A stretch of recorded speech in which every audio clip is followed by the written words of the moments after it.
to healing, to reprogramming your body, just to release what's not necessary. Yeah.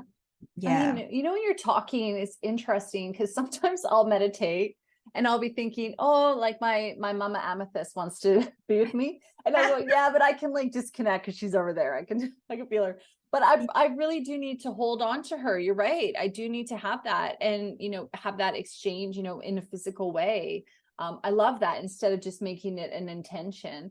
One of the things that I got like this visual when you were talking about how, if you're holding onto the crystal and you have your energy, let's pretend you have a lot of fear, okay? Or you have a lot of worry or maybe inability to receive or, you're challenged with that or something.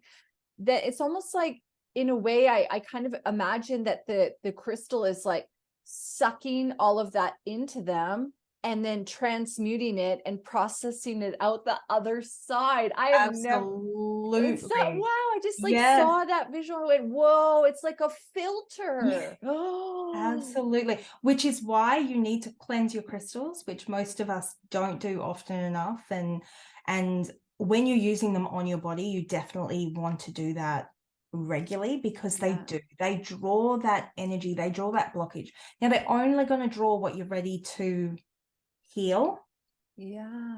And what you're ready to let go of, because we have free will and you can have every intention. But if you are so deeply attached to the stories we told ourselves, the stories we're taught, the programming that we have, if you're deeply attached to that still and you're not ready, then the crystal is only going to be able to do what you're ready for in a way. But they also, by removing that energy and kind of transmuting that energy, they then are able to fill you with, most of them, some of them not so much, but most of them are able to fill you with that peace and that loving energy. Some of them are a bit harsher and but definitely they have different energies, and we'll get into that a little bit later because I definitely feel for myself a difference between maybe hematite and citrine. Absolutely. those and there's definitely, different. if you're going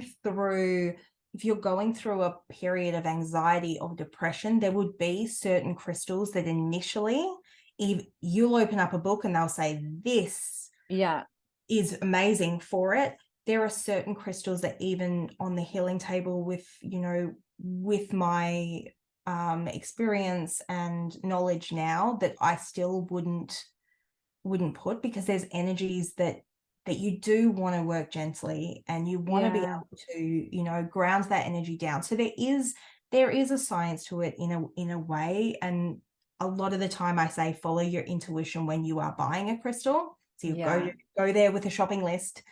And you can absolutely get your shopping list, because I still do it. I tell myself not to, but I still do it. I go in there going, I want this. And then it's that's that crystal that sits on the shelf and I go, I'm going to get to you one day. But when you walk in and you know what you need, you'll feel it. You'll feel drawn to something.